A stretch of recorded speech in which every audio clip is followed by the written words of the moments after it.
Welcome back to the Let's Get Footy podcast, a show that dives deep into all the latest goings on around the world of football, or as some call it, soccer. We've got Premier League, we've got Champions League, we even go to the depths of League Two with Chris, myself, Tommy, and we've got an absolute legend joining us today. We've got Doug Bradley. Doug, how are you, brother? Welcome. I'm very well. Forgive me, I'm drinking coffee and nibbling on digestive biscuits, Tom. That is the way. Digestive Very British, yeah. Because you got some things I can't let go. absolutely, man. Because you guys are actually very close to each other, right? Where you are right now. Well, I believe so. I'm not. You're in the Pittsburgh vicinity, I assume, are you, Chris? Yeah, I'm in Murraysville. Oh, you're very, very close. Chris and I met at Steel City Con in Monroeville, and I live 20 minutes down the road from. Awesome, Yeah. man. Yeah, it was fascinating. I go out on the Westmoreland Heritage Trail a lot. Oh, do you? On my e-bike, I cycle through Murraysville. Oh, nice. Yeah. I'll wave to you next time. Yeah. When I can run again, because when I was at con, I had a protective boot on because I ruptured something running. Right. So, yeah, on the mend right now. So. Then stop running. I know. I can't. I have to fit into my kits, Doug. That's the problem. That's the old joke. My grandmother took up running when she turned 80. We haven't seen her since then.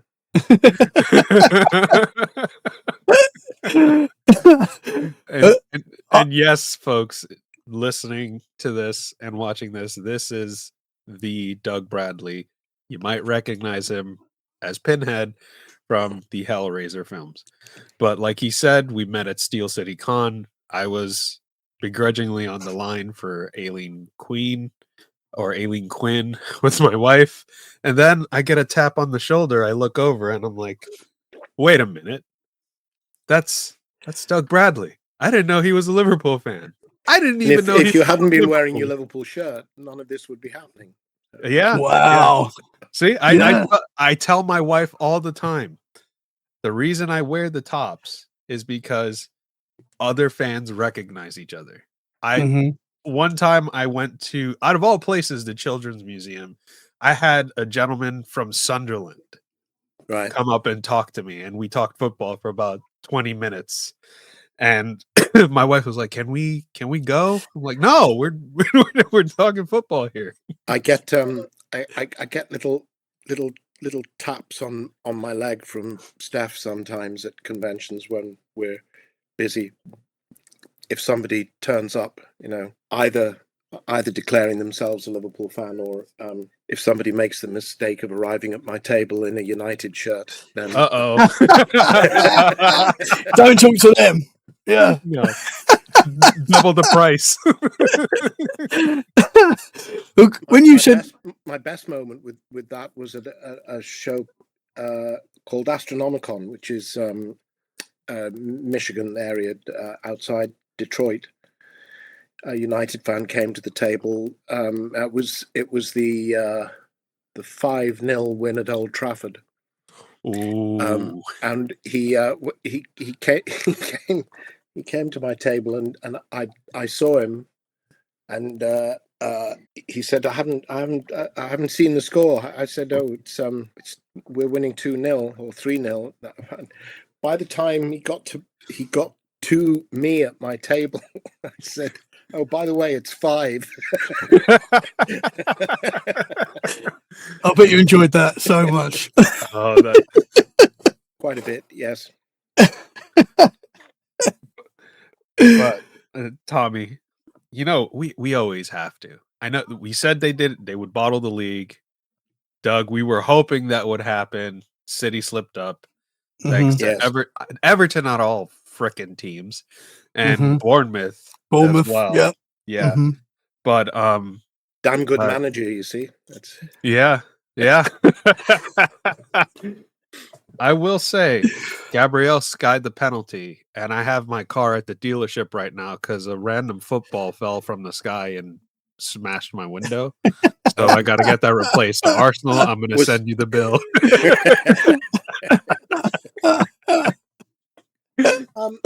I think it's weird. I know the general narrative that's emerged from that seems to be kind of, plucky little Arsenal went up against the might of PSG and executed the perfect game plan to nullify them and nearly got away with it. And sorry, but that's not the game that I was watching. I think I'd said to you, Chris, when we talked at Steel City Con, PSG are not the team that they were 12 months ago. The current goalkeeper is a massive downgrade from Donnarumma. I think he's a bit of a flapper. They're not as solid a defensive unit as they were a year ago. And on the day, I thought they were quite poor. The midfield didn't fire, and the front three I thought were pretty awful. What surprised me was that it looked to me as though, on paper, at least, Arsenal's weakest point were their fullbacks. And I expected PSG to do what they did against Bayern, which was get at them at the fullbacks and look to get round the back of the Arsenal defence, which is where that defence is weakest, I think. I think they did it once in the first half and caused a bit of panic, but their shooting was awful. The final ball was not good. The crossing was terrible throughout. I thought PSG were there for the taking, to be honest, and having got that early lead, a little bit of a luck involved in it with the rebound off Trossard, but full marks to Havertz, of whom I'm not a fan. He just took that superbly, given full escort by the PSG right back, I thought. They just caught them absolutely cold, and I didn't understand why Arsenal didn't push that advantage. And I think all of us saw that early goal and thought, "Oh no, exactly that. No, you're not gonna try and go 84 minutes to get 1-0 to the Arsenal, are you?" And they did, and I think it's a shame, because I think Arsenal are a better footballing team. The stats are damning, and I felt if Liverpool had been in that final and had returned those statistics, we would have been lambasted on Monday morning. Less than 25% possession, the lowest ever recorded in a Champions League or European Cup final. And the weird thing is that was Arsenal's lowest possession percentage of the season. The next highest was the League Cup final, and that's both the finals that they played. They didn't show up, and one shot on target in the entire game, which was Havertz's goal, and they didn't get their first beloved corner until the second minute of extra time. These are just shocking statistics, I think, for a team in a Champions League final. And they seemed dedicated to trying to avoid playing football, which rebounded beautifully on them at the end of the first half with that, and they took a quarter of an hour to take a throw in. Yes, yeah. And then I actually applauded the referee for blowing for half time before Saka could take the corner, and he's absolutely right to have done so. So I don't get it. I put it down to their anxiety-ridden control freak of a manager, that he will not let them play. They have the better attacking options coming off the bench. And when I heard Emmanuel Petit on Talk Sport, which I listen to sometimes when I get up in the morning, and he said, particularly when Enrique took his main strikers off, he said, "I would have been saying to my teammates, why has he done that? They're no attacking threat now. Come on, guys, let's go and win this game." And he said, and they didn't, and I think it's a shame, and it bewilders me, confuses me. And the weird thing is, you talk to some Arsenal fans now, which I have this week, and some of them will actually tell you that they were robbed. which is why Arsenal fans have this reputation, because they are. I don't know what it is about this. This is the quite a big-headed fan base in general. Not all of them, but some of them are very big-headed. They're already talking about winning the league next year. Of course. And they will tell you that they were robbed. I think being an Arsenal fan should be classified as a mental illness. Sometimes I think personality disorder. Robbed because every decision went against them. Robbed because the penalty that was given wasn't a penalty. And that's what a lot are saying. Yeah, wasn't given was a penalty. It's nonsense. I mean, PSG's penalty was stone cold, and was it? I forget. Was it Madueke or was it? It was. There was Saka where he. Are you talking about the penalty call where he hacked down the penalty not given to Arsenal? It was Saka. He kicked it and it bounced off his hand twice. I think there was initial contact. No, I meant the one where the Arsenal player was down right on the byline, but he had hold of the PSG defender's arm. He was fouling the PSG when he hooked player. it. Yes. Yeah, more than the other way around. That was when Arteta threw his toys out of the pram and was prancing up and down and got yellow carded, which in my opinion should have been a red card. The other thing that drives me crazy about Arteta is him not staying in his technical area. No, he doesn't. He's right on the touchline, and there was a point where he was shadowing a run by one of the PSG players, and he's only 2 feet away from him, right on the touchline. And I could see the fourth official telling him, pointing to get back in his technical area, and Arteta kept ignoring him. And at that point, the fourth official should have spoken to the referee, and he should at least have been given a warning, if not a yellow card. He does it all the time. Yeah. And I wish someone would watch Declan Rice's long throws carefully, because every single one of them is a foul throw. He always has 1 foot on the pitch when he releases the ball, which is a foul throw. Gets away with it every time. Anyway. Is it safe to say you don't like Arsenal, Doug? I never have done. It's not a new thing. The marble halls and the commissioners and all that crap. I mean, I did when I was last time I was in London.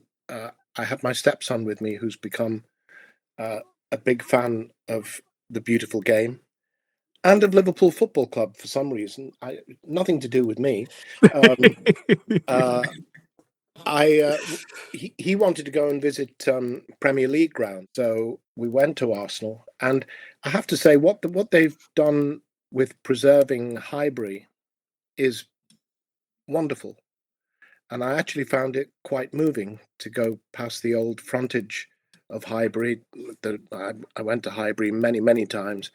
And that Art Deco frontage that they preserved among the houses looks great. But no, I always hated that. I think it's a Scouse response to all that, marble halls and commissioners. I instinctively don't like self-entitlement.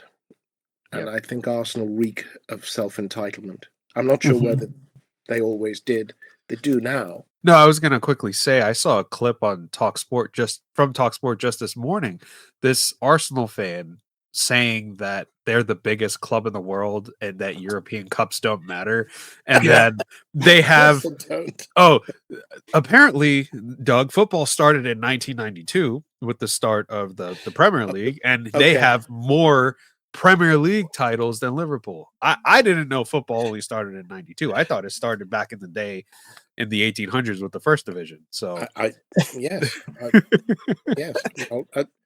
As we said before we started recording, I think Tommy and I were sharing that the main thing that Leyton Orient mean to me is being promoted with Liverpool in the 1961-62 season. Massive season. Yeah. Should we share the scores of what happened in that season? Yes. I think it's only right that we do that. We did, Tommy you got to give us something sometimes. Tommy had me scurrying back to Look at the that. Bible, and I looked up the 1962-63 season. We played Leyton Orient at Anfield first and won 5-0 with a hat-trick for Sir Roger Hunt. Very, very late in Orient, that is. Yep. And then on the 2nd of May, we went to Orient, and Ian St John scored for Liverpool, but the final score was Liverpool 1, Leyton Orient 2. Let's go. Go the O's. And we beat Manchester United that year as well. Really? I can't remember the score, but well done. But we lost to everyone else, and obviously our history has panned out slightly differently. And did you were relegated in the 62-63 season? You were one season up. One season in out, but the only season we've ever been in the top division, and hopefully one day we'll be back. But that's all we've got really. We beat you guys and Man United. You never know. I'll trade you for Tottenham. But that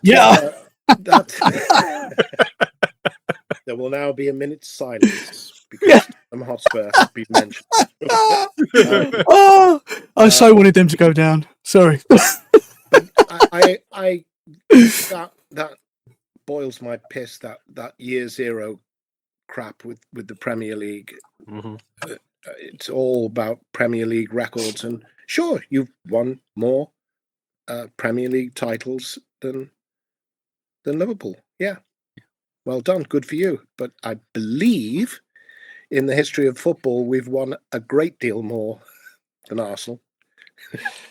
I saw that somebody posted, and I was wearing my my Champions of Europe shirt during the game, during the final. Posted that, and the caption was just, "Your dream is our reality."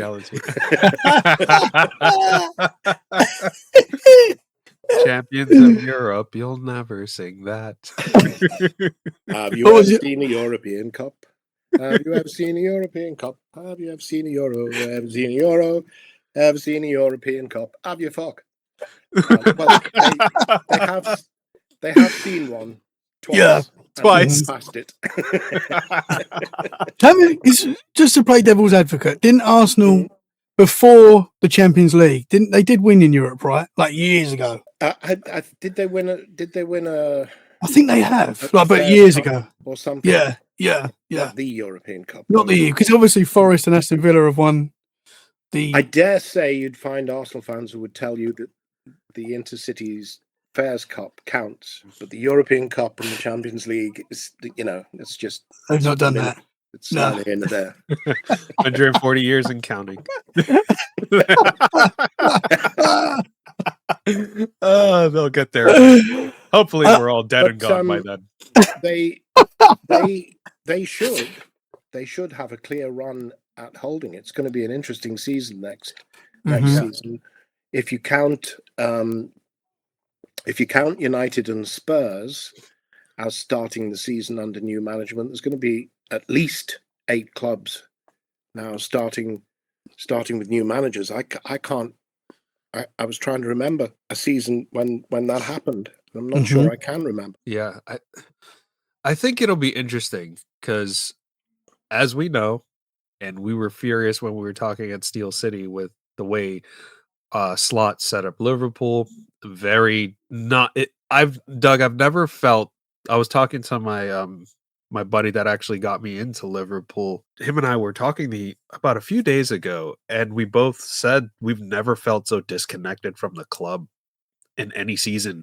Like, we've had up and down bad seasons. I just felt so disconnected. The club felt so corporate, like they didn't give a shit. And the manager was like the perfect embodiment of, we don't care what the fans think. But I think once he lost the crowd and once the traveling cop turned on him at the FA Cup, I think that was curtains for him. Like, there's no coming back from that. But he didn't care. That was the game that pushed me off the fence. The Manchester City quarter-final. Mm-hmm. I'm very reluctant to climb on board with firing managers. I've always said, "You're fired" are the easiest words to say in football, but you should be very careful and always know that what you've got lined up is an improvement. and I would hate to see us become, United or Chelsea, changing managers like socks. And I don't think it particularly helps. So it's very much the European model, and it always has been. Mm-hmm. It's not the European model for managers to stay for long periods of time. But it's not really in our DNA as a football club to be sacking managers. I think the first time we sacked a manager was in 1954, and I think there had been a few parting of ways by mutual consent. But I think the last manager to be sacked was actually to be properly sacked was Houllier, I think. No, we gave Brendan the sack after the Everton game. Did we, or was that not by mutual consent? I think that No, is basically the sack. I think it's, do Yeah. you want to leave by mutual consent because you're not coming to work on Monday morning? We're not sacking you, but There's a plane waiting. Yeah, I think it amounts to the same thing, really, doesn't it? But yeah, I was reluctant. I think with hindsight, the drop off in terms of performances and results begins at the beginning of last year. yes. Although we were strolling to the title, so nobody cared, I think that was starting to be visible. The point at which question marks first formed in my head was the way we downed tools after the Spurs game, after we were mathematically champions. I didn't like it. And it was particularly him going into Gary Lineker's brother's bar in Ibiza to play DJ. Yeah. I looked at that and I thought, that's not your job. That's not right. We may be champions, but you still have work to do. And that, to me, spoke of a smug, self-satisfied mind, Right. Yeah. I know everybody thought it was very funny, and the viral video of the traveling cop singing non-stop and continuing to sing with an ironic cheer when Chelsea scored their fourth goal at Stamford Bridge. But I want to see Liverpool beaten 4-0 in any circumstances. I thought it was disrespectful to the club, disrespectful to the fans, disrespectful to the league, disrespectful to the opposition. I wanted to see us play like champions and go out and win like champions in the remaining games. And the players are out shopping in Dubai and on the lash and playing like they're still drunk. And I found no amusement in that. And I am a son of Shankly, and I know that Bill would have been horrified if he'd seen that. I had question marks forming in my head. And of course, it meant also that there was no training happening during that time. It was a perfect opportunity for him as well, it seemed to me, to go and pay attention to the academy teams, to the under-18s, the under-21s, and give a few of them a game, say to them, look, just go out and enjoy yourself. No one's going to blame you if you don't have a good game. Just have fun and take a good look at some of the young players and start thinking about next season. But no training happened during that period. And then, of course, Diogo's death meant that pre-season was completely scuppered and derailed. And it had to be a very strange atmosphere for Wirtz and Kerkez and Frimpong to be signed for the champions, arriving right at the beginning of the summer.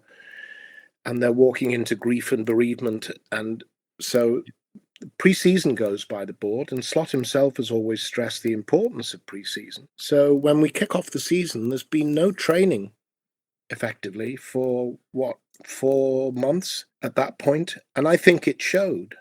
I think we didn't look fit, we didn't look right, and again, Jota was overshadowing everything, and that's an individual thing. Everybody deals with grief and loss and bereavement in their own way, at their own speed, and some players were closer clearly to him maybe than other players. That's it's just natural. And that image of Mo at the end of I have my Mo Salah shirt on at the end of the first game, standing on his own in front of the Kop while they were singing Diogo's song in tears, was so powerful and so moving. I understand all that, but I think by October the fans were starting to get restive and looking for changes, and nothing was changing. It was rinse and repeat. It was the same. But that Manchester City game with 2-0 down at half time in a cup tie, and I think we could all see Jurgen Klopp in that situation. And it's not just Klopp. I think certainly Guardiola the same if it had been the other way around.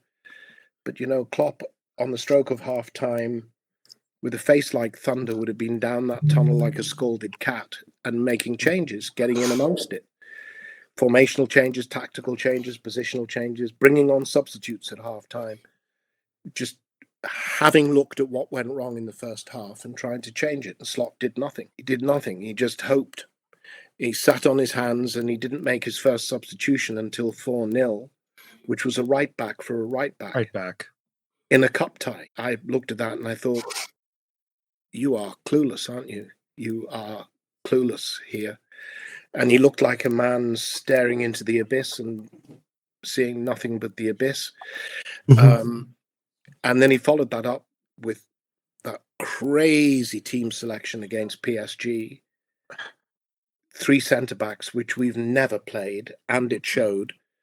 As the players didn't have a clue who was supposed to be doing what.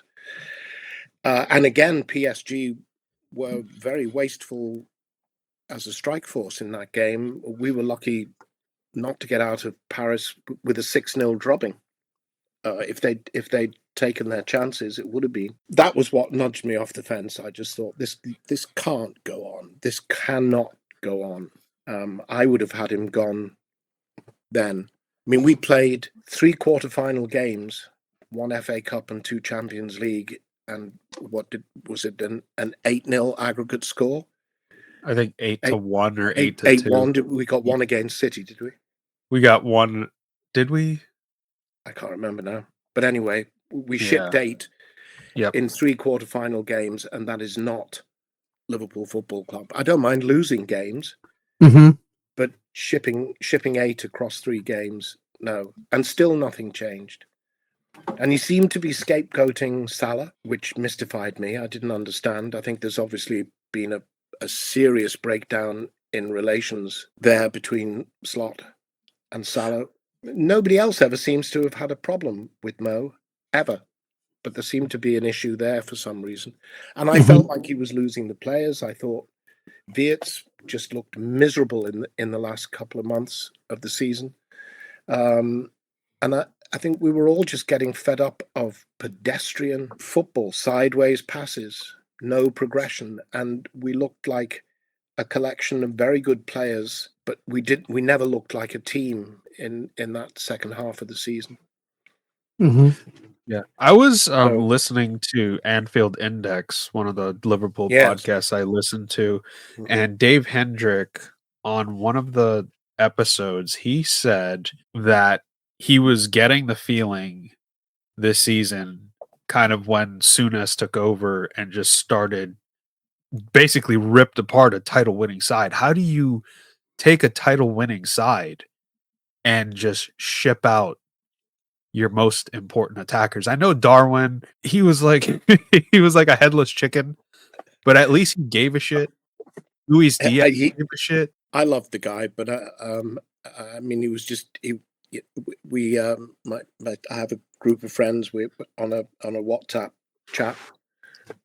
One here in America and the rest are back in the UK, all passionate Liverpool fans. We called him the agent of chaos, the AOC. But he did. He made things happen. If he could have stayed on side, which he couldn't for his life, but and he Brentford away last season and Newcastle, he turned games around single-handedly and won us vital points on the way to winning the title. That was a predetermined decision. I think they'd already decided they were selling Nunez, but then Jota changed everything, and we started the season a striker light. Even bringing Isak and Ekitike in, we were still a striker light.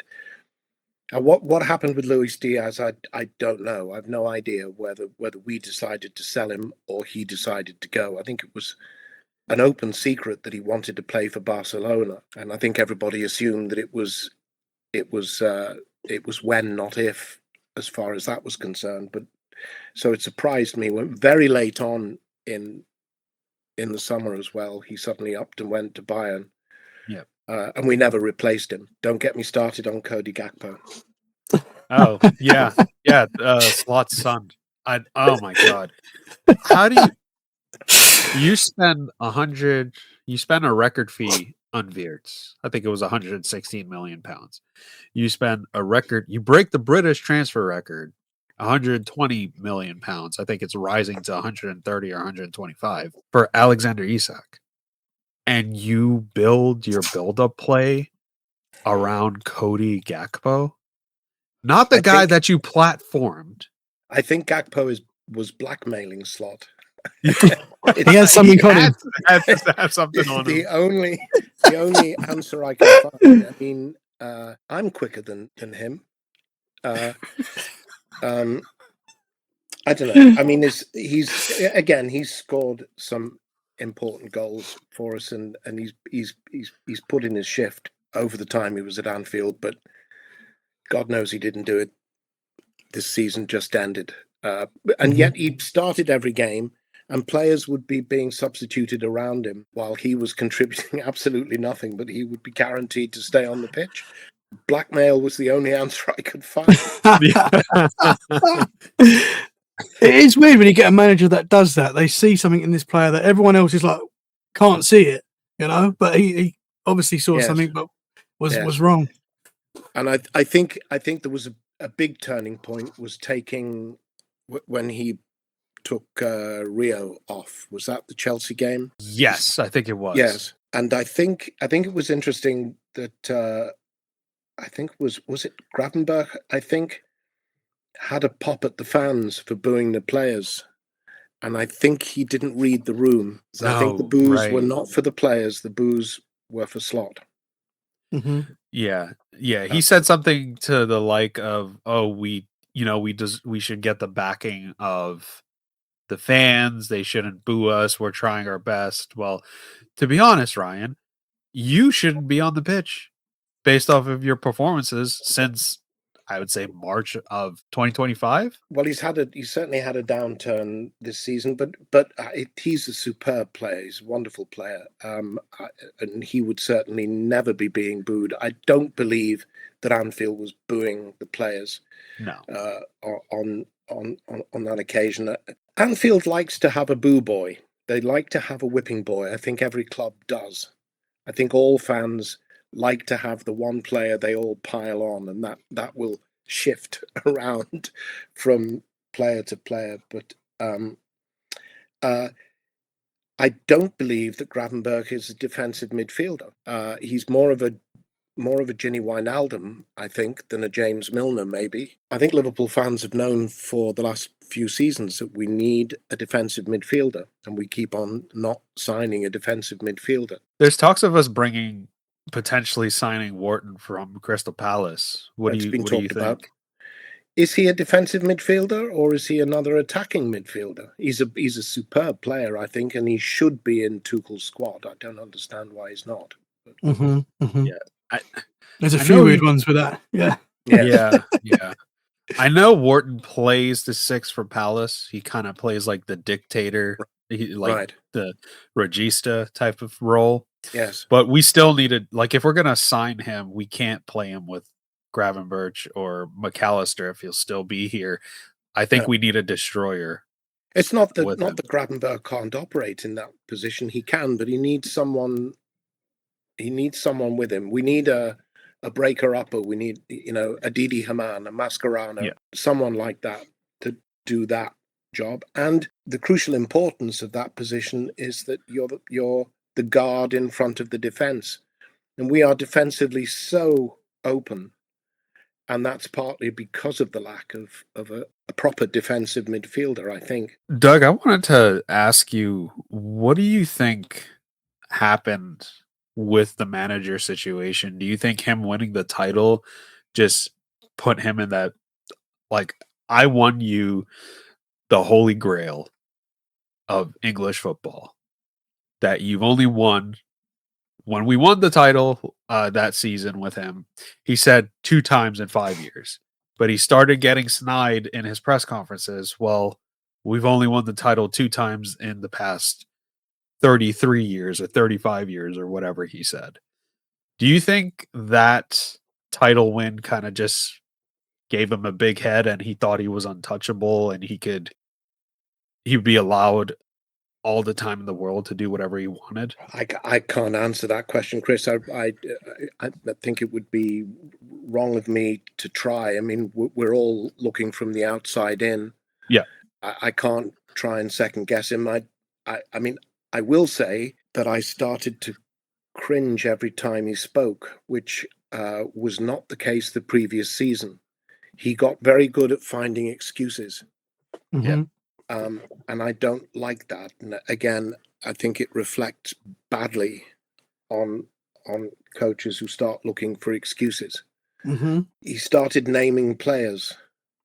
Now I thought I run out of patience with Konate, who seemed to me to be more interested in wrestling than in playing football.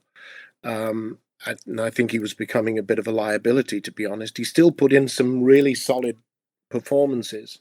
Ironically, after his father's death, I don't know whether that came as a weight off his shoulders or something.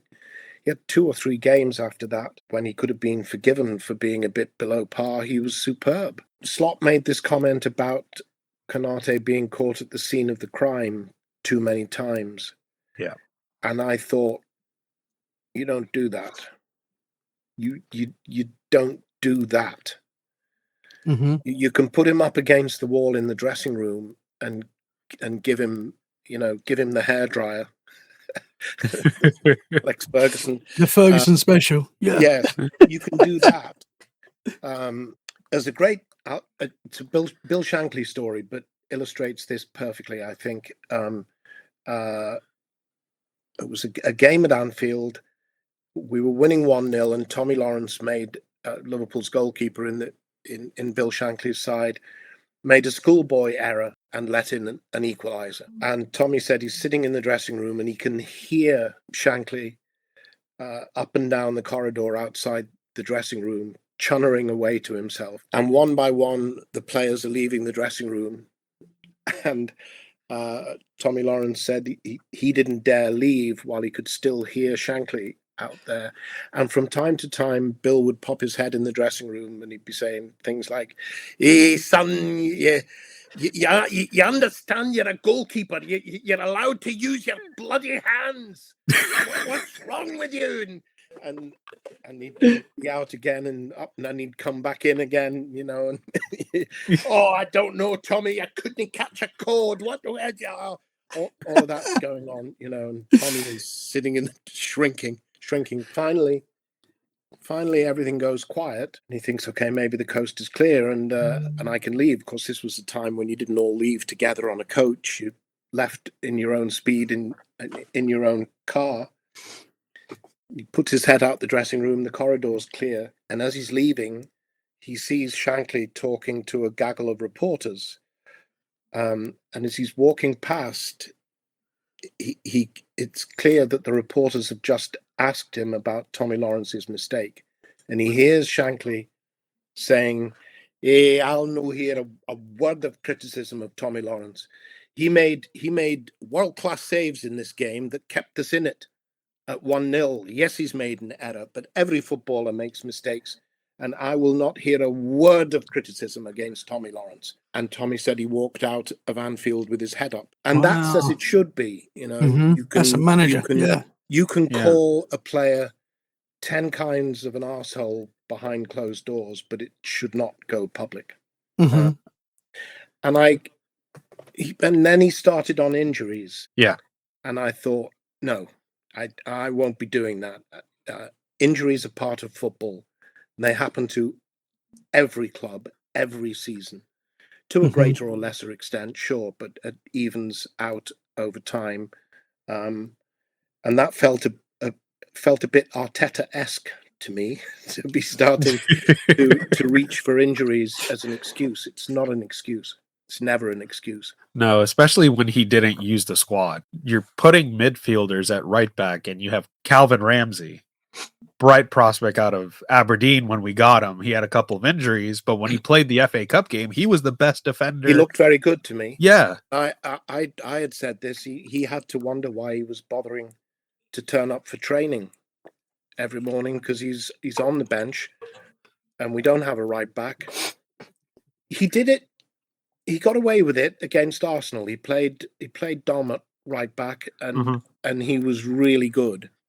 And he scored that magnificent free kick, which had nothing to do with him playing at fullback. But he did it once and he got away with it. So, okay, stop. Don't do it anymore. But he kept playing either Szoboszlai or Curtis Jones at right back. And with Gomez or Ramsey wasn't even in the squad towards the end of the season, wasn't even getting on the bench. Playing players out of position willfully, you can do it, as I say, you can do it out of necessity, because we were right down at the bare boards at one point in terms of fullbacks. But don't keep doing it. Don't do it when you don't need to do it. And it also negates one of the best midfield players in world football at the moment, in my opinion, in Szoboszlai. Don't do it. And Manchester City's equaliser at Anfield, the defensive line, Lee Dixon in commentary. We're very lucky, Tommy, here with the NBC commentary. We have John Champion and Lee Dixon and Graham Lasso. So are the co-commentators, and they're superb. They're a great team, and Lee Dixon in particular he's really so good. He's the best at it, in my opinion.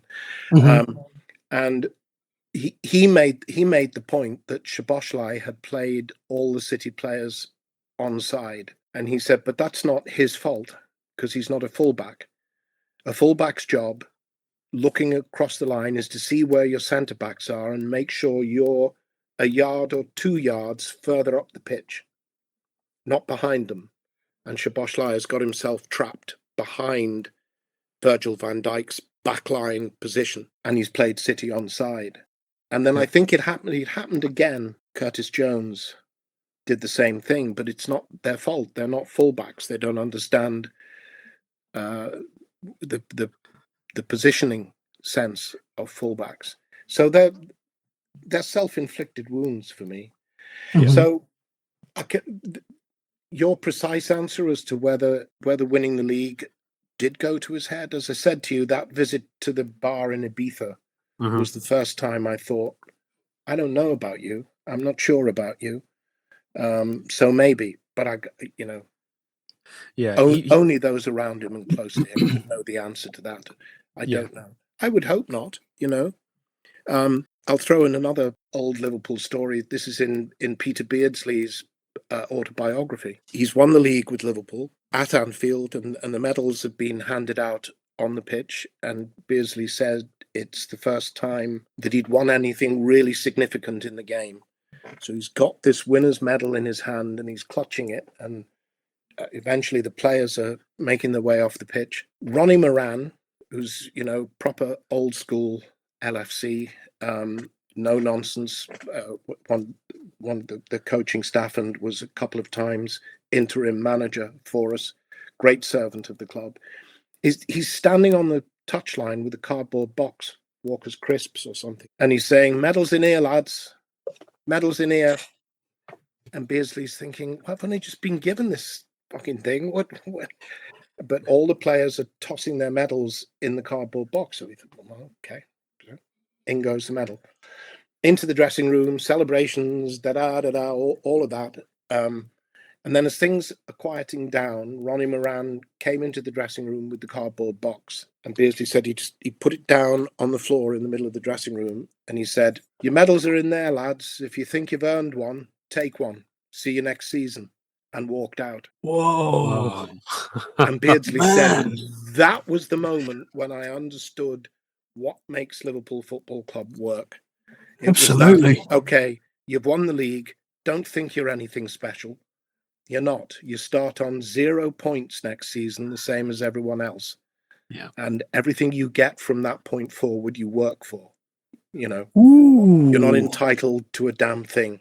That gave me chills. I don't know why. That was a cool story, It's man. a fantastic story, but that's you know, that was the mindset. Yeah. Students has the story. Ronnie Moran again. After he signed for Liverpool, came from Middlesbrough, the same time that was the 77-78 season, was it? The same time that Kenny arrived, I think, or maybe the year later. Anyway, so he's signed, and he's had a week in training, and everything seemed to be going well, and he's been named in the squad for the weekend, which he's delighted by. And then he's told he's playing, but nobody has said a word to him specifically about anything. And he said, I was a bit puzzled.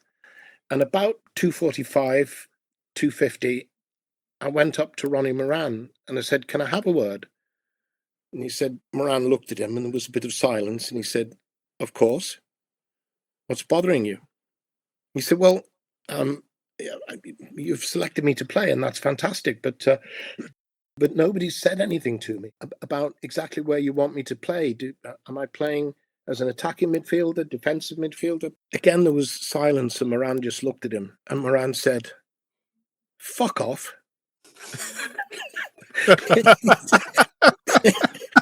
He said, you think we paid all that money for you to tell you how to play football?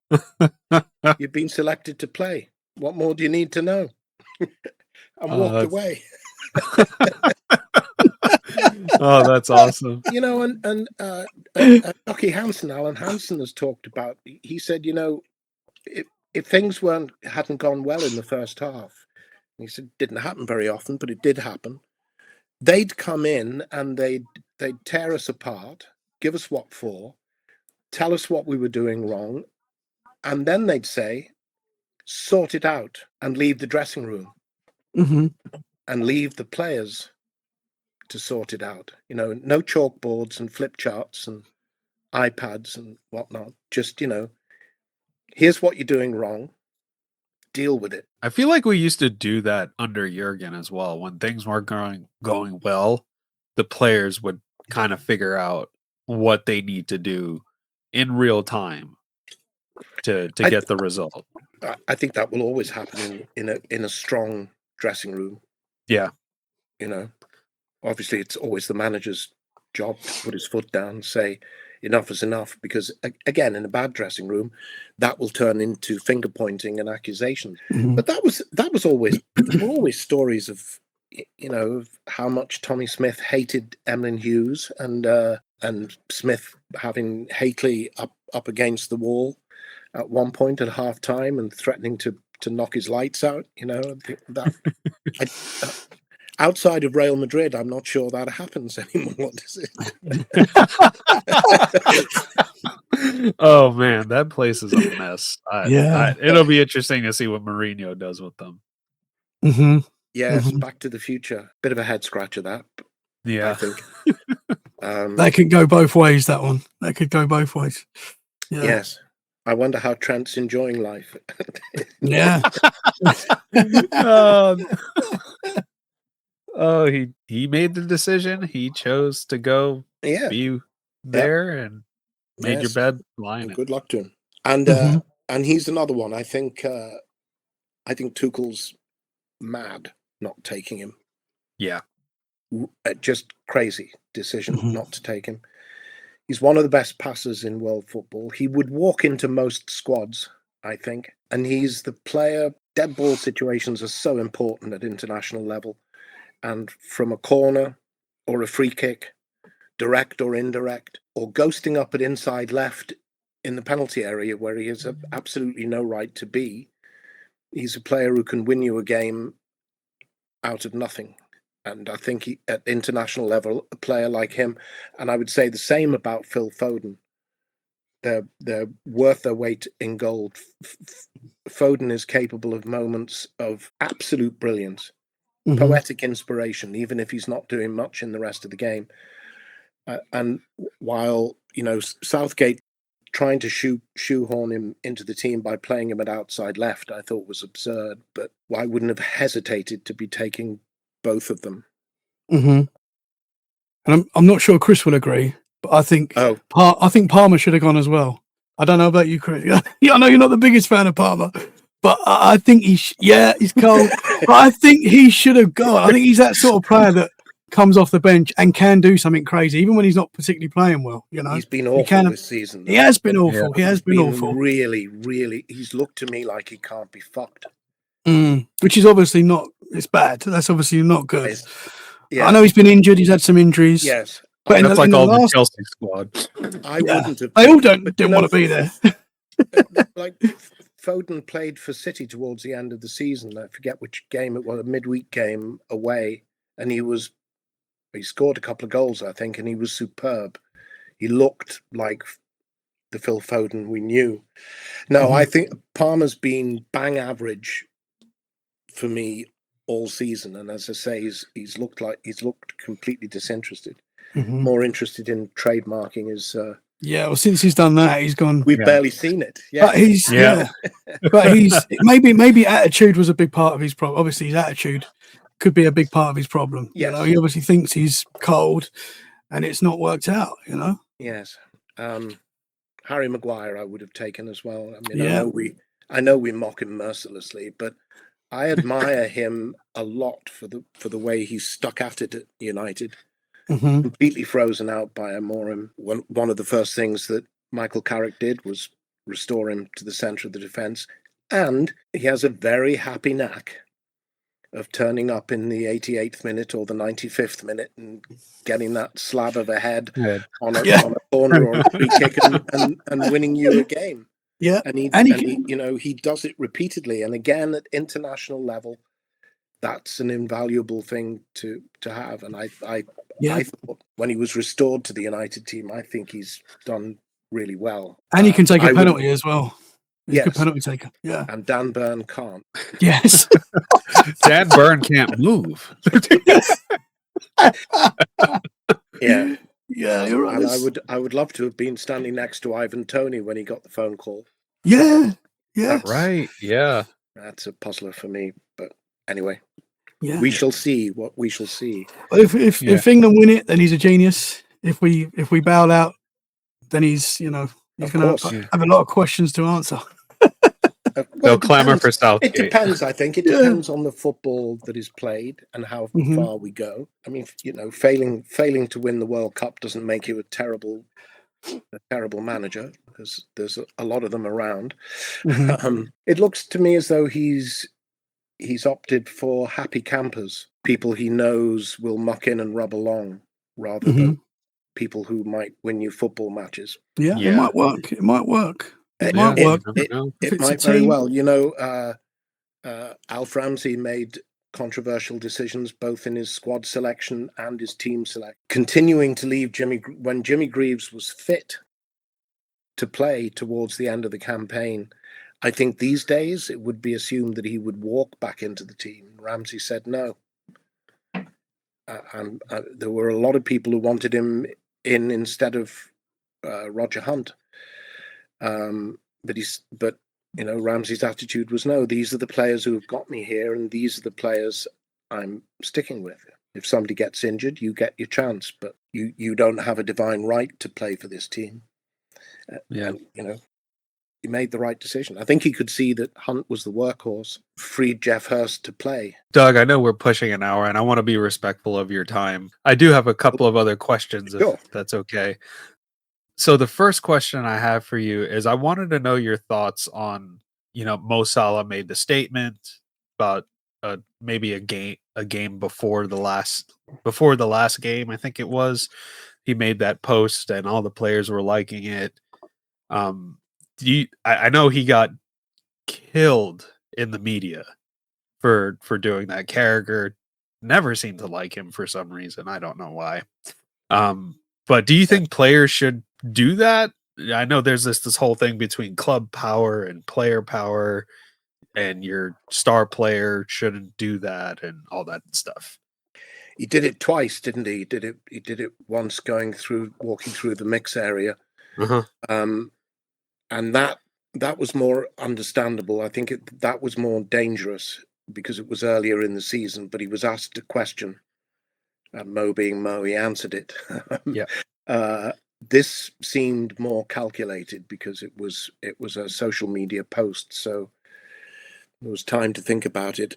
I didn't disagree with anything he said. If I had been part of his, one of his people, I think I might have said, you might want to leave that for your farewell comments rather than saying them now. But I think the fact that he did, and most tellingly, the fact some of the other players liked it, I think tells you where the dressing room was at. And I think I said earlier that Slot seemed to be making Mo the scapegoat, kept dropping him for crucial games, which I didn't understand it. I know he's not been this last season. It was not his best by any means. There was a point in one of the games when he was on the bench, Szoboszlai got the ball, turned and was running forward in midfield, and you could see him instinctively looking for Mo's quadrant, that whole quarter of the pitch, which is where Mo Salah lives here. Without even having to think about it, he's there, and you saw him check because that area was empty. There was nobody there, and yes, Mo was not at his best this season. I think maybe partly because of that Herculean effort in the title-winning season, putting up numbers that honestly I don't think anybody expected at that stage of his career. An extraordinary season, and it may have been one too many for him. I don't know. Klopp has talked about him being, keeping in such good shape. Klopp has said he could play till he's 39. I think that spoke volumes about the breakdown in relationship between Mo and Slot. Yeah. And the fact that the players backed him would suggest that some of the other players were feeling the same thing. And if you've lost the fans and you're losing the dressing room, game nail over. in the coffin. It really is. Yes, it's game over. Yeah. So I might have preferred that he didn't. I prefer players to, to keep quiet and get on with it. But he's Mo Salah. Done what he's done for Liverpool Football Club. The numbers are just astounding, and for him to be even being talked about in the same breath as Alan Shearer and Wayne Rooney in terms of numbers in the Premier League, no one's ever going to catch Alan Shearer. Shouldn't say that, but it's hard to imagine it happening. The extraordinary thing about Salah is that he did it all off the right wing. Yeah, So, he wasn't a striker. Rooney and Shearer are old-fashioned out-and-out centre forwards, and Mo Salah right winger. Amazing player, just an amazing player. God bless him, God love him, and I only wish him well wherever he goes. Yeah, I'm gonna miss him. I cried when Stevie left. I shed some tears with Mo's last game, definitely. So it's not gonna be the same. I came close to it with Mo. I remember the day that Bill Shankly announced he was leaving Liverpool, and people were walking into lampposts in Liverpool because it was like an existential, metaphysical conundrum. Liverpool Football Club without Bill Shankly does not compute, Captain. This can't happen. And when they announced that the trainer was going to become the new manager, there were a lot of Liverpool fans who were saying, "Who? Bob who?" Oh, he's the guy who runs on with the magic sponge and the plastic bag of water when a player's injured. Him. Okay, all right, but I don't think many fans knew much about Bob Paisley. I saw Keegan go. How does Liverpool go forward without Kevin Keegan? Answer: you sign Kenny Dalglish. Okay. And on and on and on. There was something so magical about Mo as a footballer and as a person. And he had his heart on his sleeve this season, clearly from the get-go. I think Jota's death hit him very hard personally. That was self-evident, and that may have changed a lot of his thinking as the season went on. But I'd be second guessing beyond that. No, I was going to say he genuinely loves the club. You don't have players like that as much anymore. He genuinely loves the club. He's had multiple offers throughout. He could have left after we won the Champions League, after we won the league, but he didn't. Yep. That's why. That is why. That quote right there. It's a passion, history. Yep. That's exactly what it is. I know we're being turning into the LFC love fest here, but even I'm loving Liverpool. Well, you're a red. I'm a red now. It's a very noticeable thing about players who play for Liverpool and move on. They never get Liverpool out of their system, ever. You can tell that with so many players that their heart is still at Liverpool, even though they may have gone on and had successful careers at other clubs. A lot of time players don't. A lot of times they leave Liverpool and it goes downhill. Yep. Like Torres, I'm looking at you. Yeah. He's even come out recently, said he's like, if I could do it again, I wouldn't leave. Yeah. Yeah, I saw that. Yeah. Well, but that injury robbed him of that explosion of pace. Without which I think he was half the player. Happened to Robbie Fowler, that ankle injury. Yeah. He was the fastest thing on two legs over 7 yards, and he could just leave defenders standing like they weren't there. After that ankle injury, he didn't have that turn of pace, and he was never quite the player that he was again. It happens. And again, Bob Paisley's mantra always, they said of Paisley he could watch a player walk across a room, not in his kit and his boots, and tell you what injuries he was carrying, because he understood that side of the game so well. And Paisley's mantra was always let a player's legs go on another manager's watch. Yep. Yeah, that is true. So watch the player come up. Be aware when he's on the plateau. That's the time to sell him, not then. It's a fine judgment, but I said this about Arne Slot in his first season, that I thought to some extent he reminded me more of Paisley, much more than of Shankly, who had the great bond with the players. I had the privilege of talking to Roger Hunt. He said to me, we all thought he was a bit mad and we were all a bit scared of him, but we would have proverbially run through walls for him. We would have done anything for him. He was such a magnificent man. We would have done anything. And I think you could see Jurgen Klopp very much as Shankly 2.0 in that regard, that you have the same adoration from the fans and the love of the players, and was personally very close to the players. Paisley wasn't, and Paisley didn't have that kind of immediate bond. You would never have seen Bob Paisley fist pumping the cop this week. Paisley could barely bring himself to give an interview, and he mumbled and stuttered his way through them when he had to. He let his footballers do the talking for him. And I in the first season, I did kind of feel maybe Slot's got more of that unsentimental approach to the players and the fans, which is not a bad thing. But you got to be winning. You got to be winning. It helps. Yeah. Yes, he has not turned out to be a Bob Paisley. Yeah, I was hoping when we got the league title, okay, is this our Paisley? Is this my version of Paisley? Am I going to see back-to-back league titles? Are we going to see European Cup runs? And unfortunately, and he was very unfortunate in the Champions League to come up against PSG in the round of 16. And again, ironically, that was because PSG were bang average in the first half of that season. They were struggling to qualify for the round of 16, and that's the only reason that we ended up playing them. If they had been up near the top, we would never have got drawn against them in the round of 60. At the turn of the year, in that season before last now. In the second half of that season, they suddenly became the perfect football team, the complete football team. But they weren't in the first half of the season.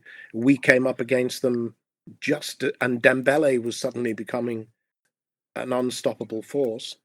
And of course, Arsenal fans, please take note, they only beat us on penalties. Yep. The last question for you, Doug. We got a new manager now, the former Bournemouth manager, Iraola. Mm-hmm. I saw his presentation. I saw his interview. He said he wants to earn and become one of us. That kind of gave me like, okay, all right, this guy, I think he gets it. Mm-hmm. So what do you think we're gonna do next season? What are your feelings on him? And well, we're now going to be managed or coached, head coach, I guess he is, by AI. So what could possibly go wrong? It's taken over. It's taken over everything. I don't know. He's done a tremendous job at Bournemouth. Absolutely.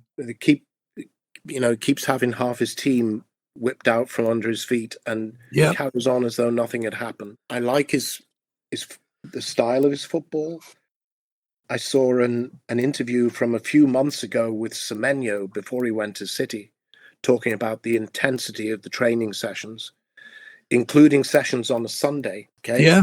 No days off. Yeah. A bit of intensity back at Liverpool 4 would not go amiss.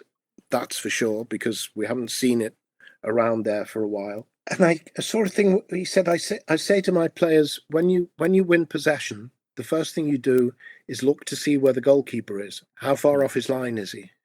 And is he chippable? And how quickly can we get down the other end? Although he's kind of a Guardiola protege, he's also made comments about leaning towards German football and specifically talking about Jurgen Klopp more than the sticking faithfully to the tiki-taka style of play, all of which I like. But, who knows? It's very easy to say, I get this club. It's very easy to do that. Liverpool makes that very easy for you because everybody knows that Liverpool drives on passion. Mm-hmm. We're a very passionate football club. We always have been. We wear our heart on our sleeve. And that marks us, I think, very much apart from Guardiola's teams. Guardiola is, he wants to iron the unpredictability out of football. Yeah. And I don't think you can do that. Danny Baker always said football is all chaos. So it's very easy to say those things. I like what he said. He looked great out on the pitch, looking around the stadium, but I'd look great doing that. It doesn't make me a good manager. Yeah. We'll find out. I mean, have we signed the new Graham Potter? I hope not. I hope. Who knows? That would be good. Who knows? Was he big fish in a little pond at Bournemouth? Now he's in one of the biggest ponds. Mm-hmm. How will he fare? I have no idea. No idea. I reckon the three of us could get a result on the touchline on a Champions League night, managing, just going off vibes. Well, at least one game. Absolutely. Absolutely. Cheering up the crowd. Come on. Yeah. So, good luck to him. I think we needed to make the change. I think that's it. We needed to roll the dice. And you can't predict whether that's going to work or not. You really never know, and it's going to depend on a lot of things. Is Ali going to stay? Even if he does, I think we need a goalkeeper because I don't think Mamardashvili is it. We need a left back. There's talk of Tsimikas coming back. Yeah. After his loan at Roma, but I think we need a left back. We need a centre back. We need a right back. We need a defensive midfielder, an attacking midfielder, a right winger, a left winger. A new team. We need a whole bloody team, basically.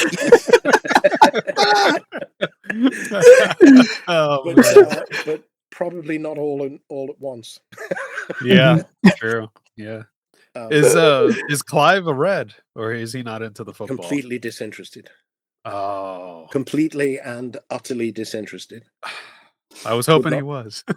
Could not care less. But about any sport, not interested. Fair. Mm. I can't blame him with his writing, so fair enough. Yeah. Doug, thank you so much for coming on the You're pod. welcome. You're welcome. It's been fun, guys. Yeah, I'd be happy to come back and join you Oh, Awesome. absolutely. anytime. We got to, once the season starts, maybe like mid-season point, we can try to have you back on. Yeah. We could see how things are going in the league. Arthur, why did we sign Areola? What was he doing? He's useless. Slots Ajax 10 points clear in the Eredivisie. Great manager. Oh man. You know, but it's all those Arsenal fans now who want statues built to Arteta. A year ago, they all wanted him out. Yeah, Yep. absolutely. They've stuck with him. Yeah. Yeah. A few times they've wanted him gone, and he's stuck, and he's just won the league. So, but gentlemen, before we end today, Doug, do you have any upcoming con appearances, upcoming projects that you want to plug out there? Yeah, well, there's a movie just coming out called Demonitrix. Okay. With Voltaire, who is a name that people who know the horror circuit may know. I play a retired priest turned demonologist. That sounds with good. With a dicky heart, because you know, any priest involved in exorcism always has a weak heart. I played a priest exorcist with a dicky heart as well in an earlier film.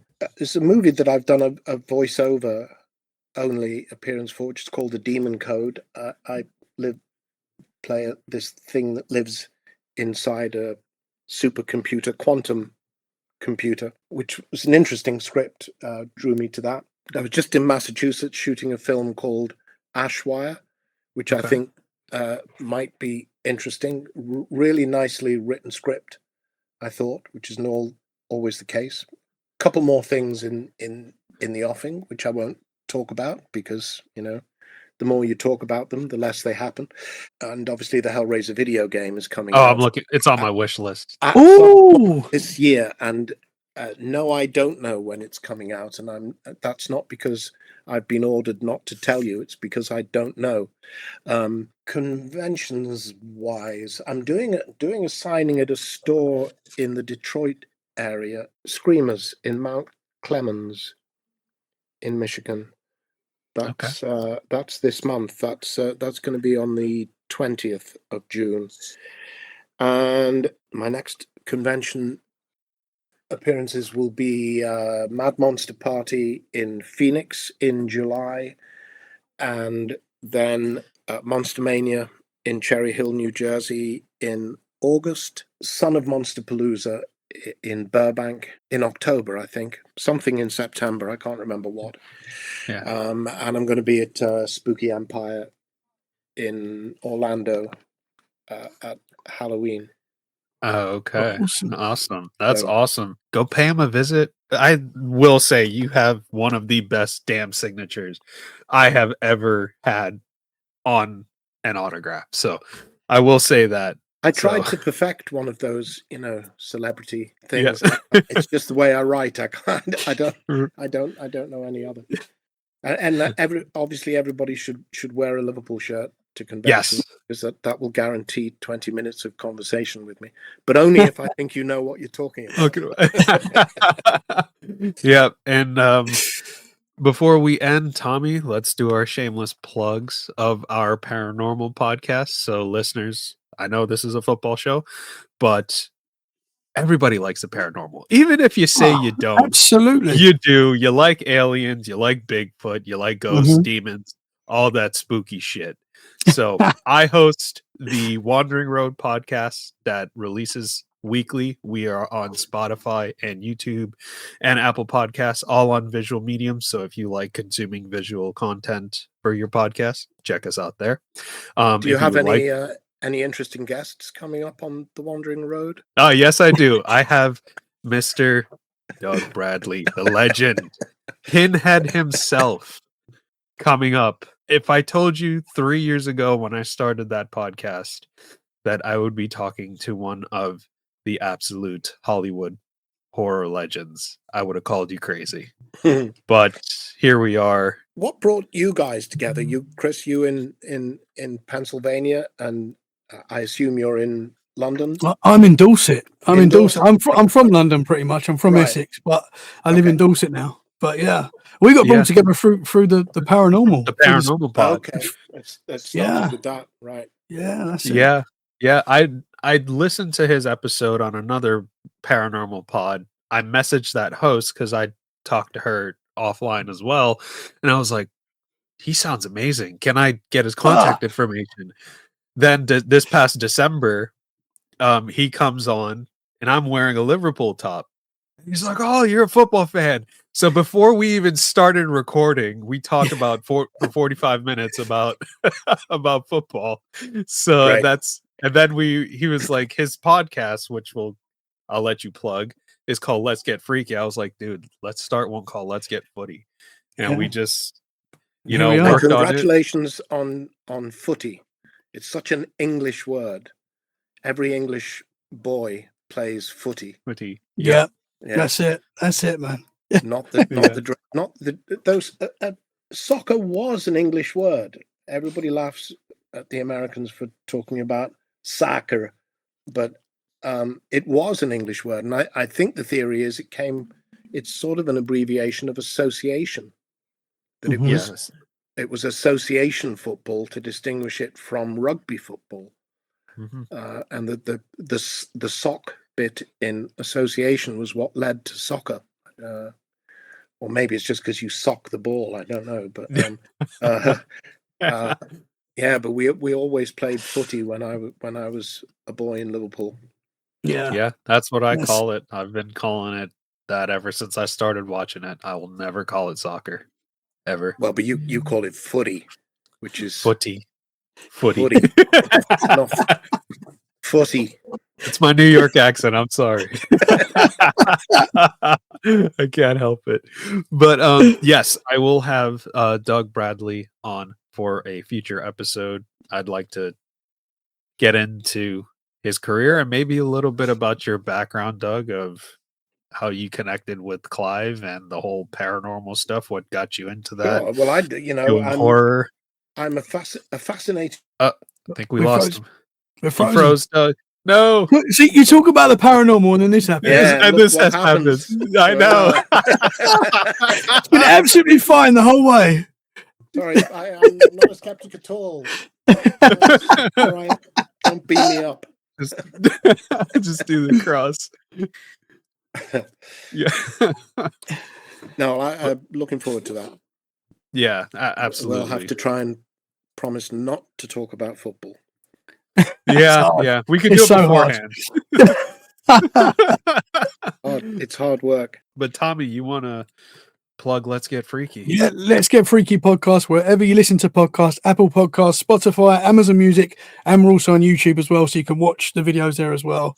Let's Get Freaky podcast. What do you cover on Let's Get Freaky? All the weird and wild, wonderful world that we live in. Bigfoot, ghosts, cryptids, bit of conspiracy as well. How is that different from The Wandering Road? It's pretty similar. We're basically the same kind of thing, to be honest. Yeah. We talk to guests that have had paranormal experiences and work in paranormal field and stuff like that. So I'm all about Bigfoot. I love Bigfoot. And I'm absolutely transfixed by Skinwalker Ranch. Yes. It bothers me, boggles my head. It's pretty extraordinary stuff. Anyway, we could get into we'll that. Deal next with that week. when we get there. Yes. Yeah. Oh, I'm excited. Absolutely. All right, folks. I hope you enjoyed today's episode. Like I said, we will attempt to get Doug back on mid-season. I will open up the lament configuration, and hopefully that works. And not to do with me. But folks, hope you enjoyed today's episode.